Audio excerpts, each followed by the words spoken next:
For those of you that may not know, for the month of August, I've been on a sabbatical.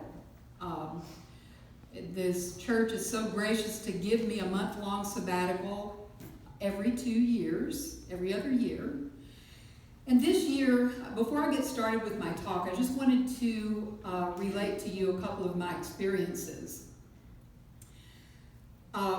One was, I was in Albuquerque, and my last sabbatical I spent like deep in the woods, in seclusion and all of that. Well, this one I decided to take in the city. And if I had to pick a highlight, it would be the day that I decided to go visit the a group of Pueblo Indians that I really didn't know what to expect. And when I got there, I found that it was several generations of a family, and they were all dancers. There was a little, he was 4 or 5 years old, on up to the grandfather, who knows what his age, but the grandfather had a microphone. And when the dancers, the family, he would introduce them and tell how they were related to the family, and talk about the dances that they were doing. And all of their dances related back to spirit in some kind of way. It was dances for the appreciation for a great crop, or dances for rain, or then there was a dance that it only was explained that this is a dance that the females do. And it was absolutely stunning. The costumes or the dress that they wore and that type of thing was really only part of it.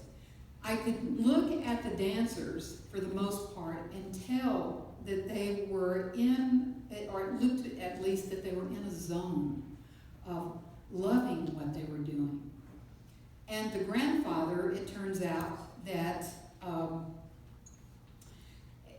he is a shaman of a type in his tribe, only that's not what his title is.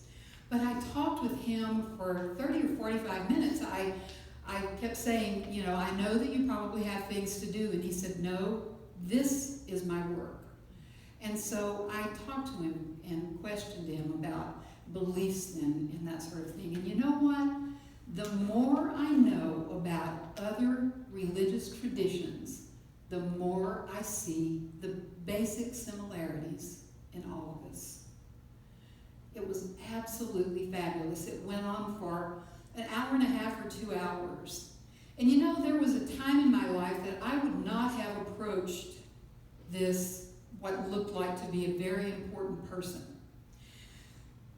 Speaking of adventures in life is the title of my talk today. There was a time that my self-esteem would not allow me to approach what I felt like was an important person. Today, I could talk to the Dalai Lama if he spoke the same language. I could speak and talk to anyone. And here's the thing. See, here's an aside. Part of a sabbatical is stepping back and really spending time in spirit. Really spending long hours in spirit, which is basically what I did. And there was a time in my life when I really, really got it, that we are all one. No one of us is better than the other. No one of us is below the other. We are all in this, as my classmate used to say, in this cosmic soup together. And I really got it down to the core, where I know that I'm no better or less than anyone else. I can talk to anybody now. So as long as this shaman would talk to me, I talked to him. I could, in August in Albuquerque, I could see, you know, perspiration, and we were outside. So finally I just said, I know this is uncomfortable to you physically, you know, why don't we And he gave me his phone number in case I wanted to call and continue talking to him. It was wonderful.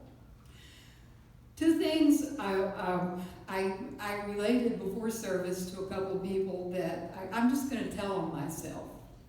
We're all on the path. None of us are perfect. It came toward the end of my sabbatical, and I was thinking to myself, now, here's the thing. When you know that our thoughts and what we hold in our mind, thoughts held in mind produce after their kind, and I totally believe that. So I had this thought, wow, I wish I had a few more days. I am such a proponent and teach and teach and teach. Be specific about what you ask for. Some of you already know.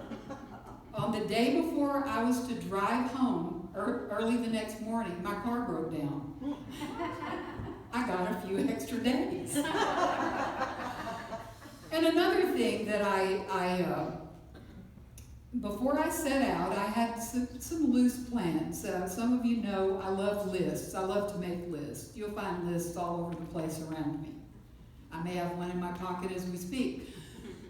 Okay, on my list, I had these loose things that while I'm on my sabbatical, I'll hold these things, and some of them I will do. The list was very long, and some of them I knew that I wouldn't.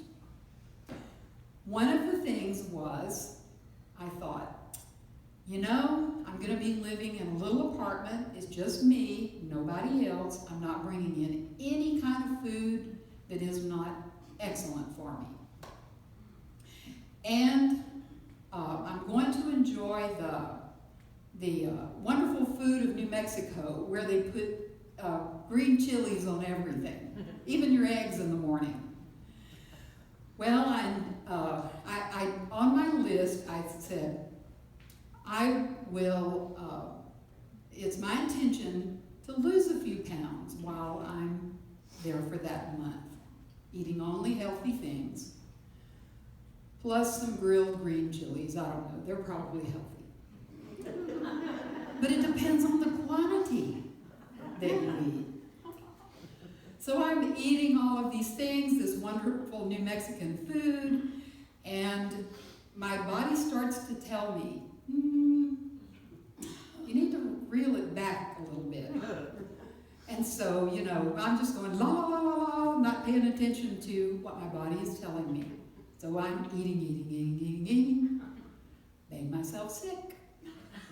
I lost 12 pounds.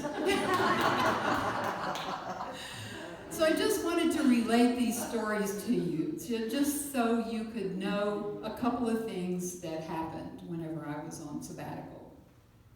Lots of other things, but these were some things. So, I talked today, adventures in life. Helen Keller is one of my heroes. Is there anybody who doesn't know who Helen Keller was? Okay, good. We all know. Helen Keller is one of my heroes. And a bit about her story, just a reminder, is that she was born June 27th, 1880. She contracted an illness whenever she was 19 months old that left her blind and deaf and therefore mute. She couldn't speak, she couldn't hear, she couldn't see. Well, as things went on, and as children are, she found a way to make some gestures to make her wishes known. So she, the biography that I read said that she especially had this rapport with one of the the person in the kitchen. And the person in the kitchen's name was Martha Washington. But she especially had a rapport with Martha, and she could make her wishes known by some gestures. Well, through a series of things, which included a relationship of the family with Alexander Graham Bell, Helen was given a governess, Anne Sullivan.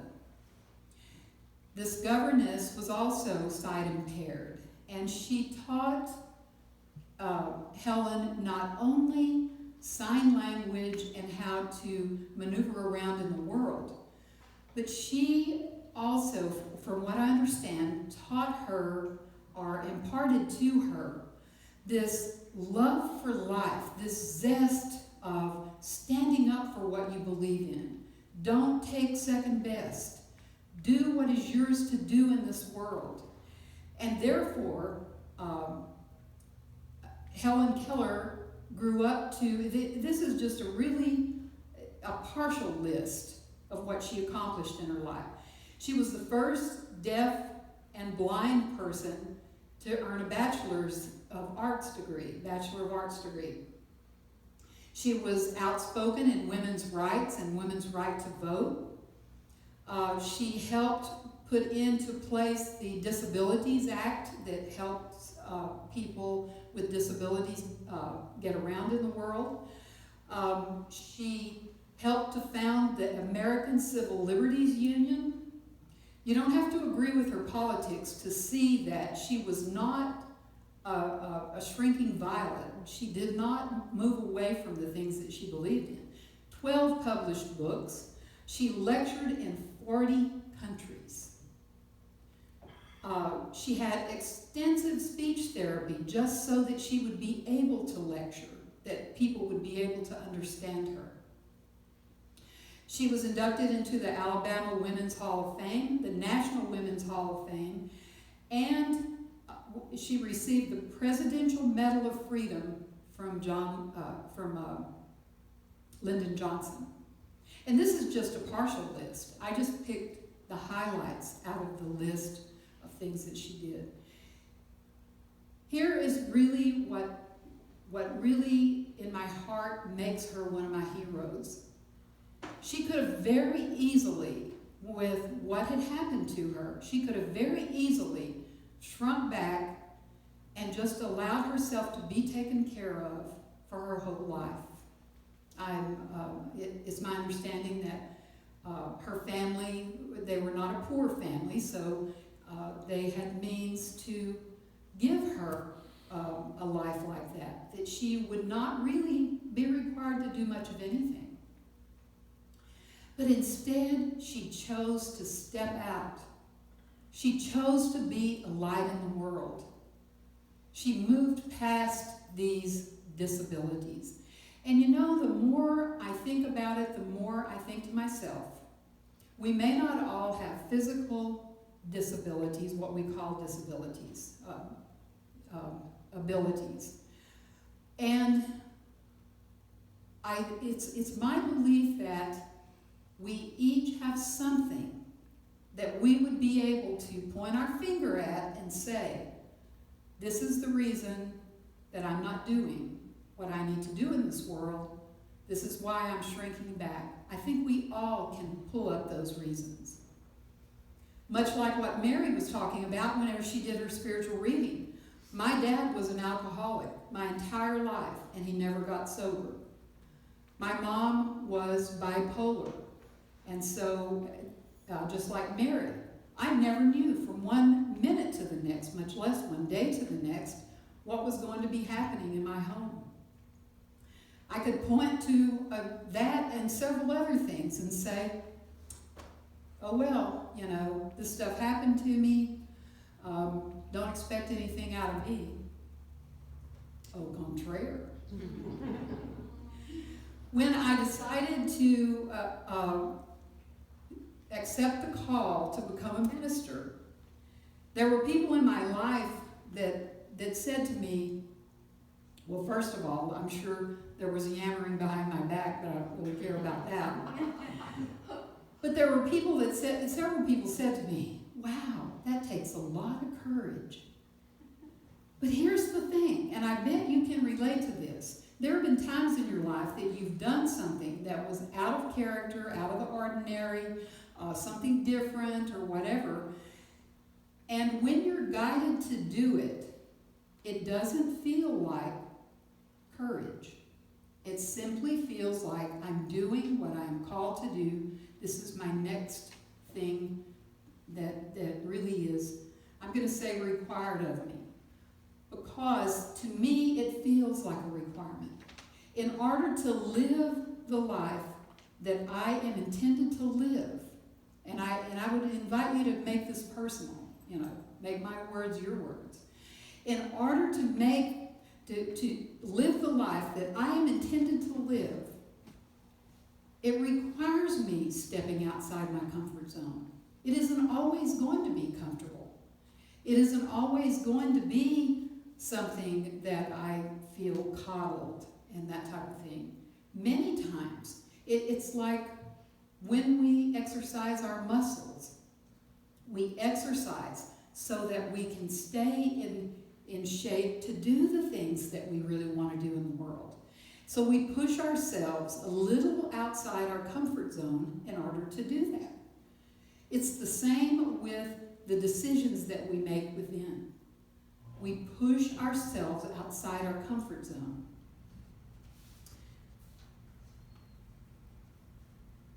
The reason that I picked Helen Keller as a story to start with is because of this quotation. I love it.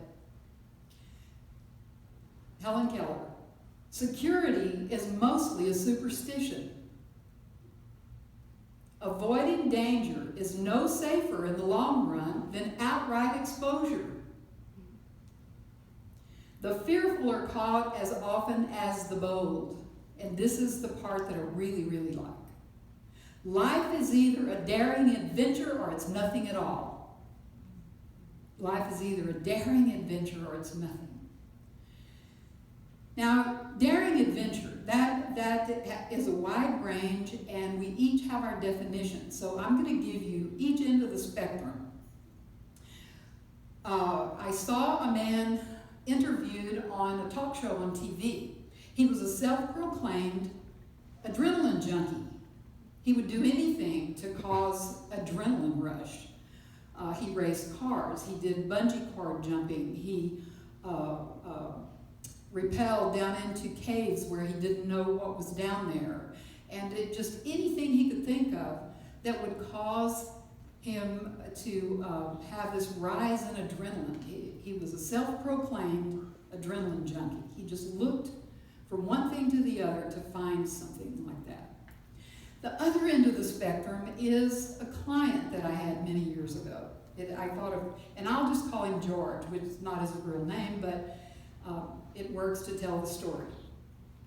George was a kind of a quiet guy, very cordial and all of this, and he would come in to get haircuts, and we would have conversations. He was in his family's business, which was an accounting firm. And so George would make his appointments every 4 weeks. He would make the next appointment before he left from the present appointment. Every 4 weeks, just like clockwork, George got a little haircut. And I'm saying a little haircut because the hair only grows about 1/4 of an inch a month. So in a month, he would come in, we would converse, I would cut a little bit of his hair, and he told me early on, he said, I want a haircut that doesn't look like a haircut. I want it always to look the same, never to deviate, and it's not to, so he wouldn't grow it out and then cut it short. It was just this much each time. So one day George comes in and he says, notice anything different? So, I look at him and I try to guess, because he's waiting for me to guess. So I said, new shirt, new pants, new belt. I just trying to grasp at something because I couldn't see anything. He looked just like he always did to me. And he was a little miffed about the fact that I couldn't figure it out. I said, okay, I give. What is it? He said, I parted my hair different. Now see, I'm not making fun of George. What I'm doing is showing you the difference between the adrenaline junkie that goes for anything And the person who changing his hair part was a deal for him. So anything in between that, we can call a daring adventure. Anything. We get to make up our own definition of what a grand, daring adventure that we're going to have in our lives. To me, going off somewhere and staying for a month by myself is a grand adventure. For one thing, I didn't really know what was going to happen. You know, the best laid plans of mice and men often go astray. You never know, even when you make your plans. And some days I just would really be in quiet contemplation, just really thinking about my life, thinking about you in this church, and thinking about what I want to do next, or what can we do together? How are we? How do we show up together with each other? Just contemplating. And frankly, some days I went mindlessly shopping. I went to stores that we don't have here in San Angelo. Kohl's, Steinmart, places like that. So that's basically it. Ernest Holmes, the founder of religious science, and he wrote the book Science of Mind, excellent book, really thick, excellent book. He said, we are meant to live as fully as possible to credit the power within us. We are meant to live as fully as possible to credit the power within us. Jesus said, let your light shine. Let your light shine before men, that they might see your good works and glorify God in heaven. We are not meant to shrink down. We are not meant to not speak out when we know we need to say something. And we are meant to use wisdom when speaking as well. Sometimes using wisdom about our speech is saying nothing, tempering our speech.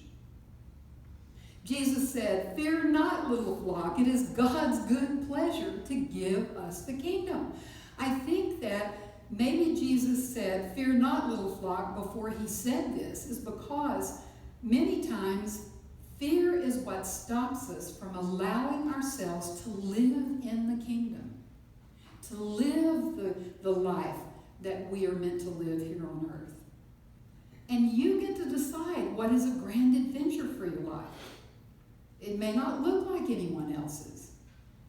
It may look a little like the adrenaline junkie, but it may look a little like parting your hair in a different place. Charles Fillmore, co-founder of Unity, desire is the onward and upward movement of an ever-evolving soul. It is within our soul to want to move, to want to do things, to want to experience things that we haven't experienced before, to be a person, maybe expanded what we have done and been before. It is natural within us to want to move forward. Desire is the onward and upward movement of an ever-evolving soul. It is your soul within you that wants to experience these things. Romans 8:16. The Spirit itself bears witness with our spirit that we are children of God. And if children, then heirs, heirs of God, and get this, joint heirs with Christ. We are equal. We are joint heirs with Christ. We have the Christ light within us. And that Christ light is always going to want to move forward, to experience more, to do more. My thought to you is, don't let fear stop you. Don't let fear stop you. Use wisdom, of course. Don't walk down dark alleys with money hanging out of your pockets. Use wisdom, but experience life the way that you would like a life experience. Step out. Do something that's a little out of the ordinary.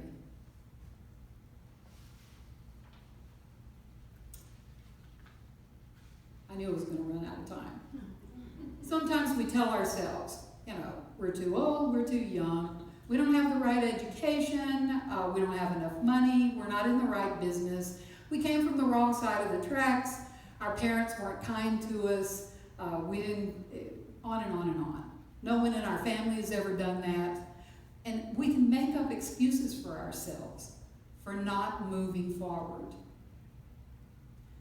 When we are quiet long enough, sitting in meditation, or just sitting like I did, going to the park in Albuquerque and just sitting on a bench and just watching the kids staring at the sky, and just allow the thoughts to bubble up.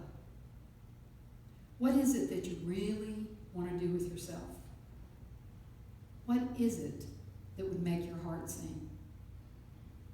You get to decide what is a grand adventure for you, and go for it. Don't let fear stop you. Most of you are probably familiar with the book that the title of it is Feel the Fear and Do It Anyway. How many times have you ever done that? I'm going to ask for a show of hands. How many of you have ever felt the fear and did it anyway? Everybody. And you're still here. It didn't kill you. Fear not, little flock, Jesus said. It is God's good pleasure to give you the kingdom. And I'll leave you with the Helen Keller quote. Security is mostly a superstition. Life is either a grand adventure or it's nothing at all. God bless you on your grand adventure. Mwah.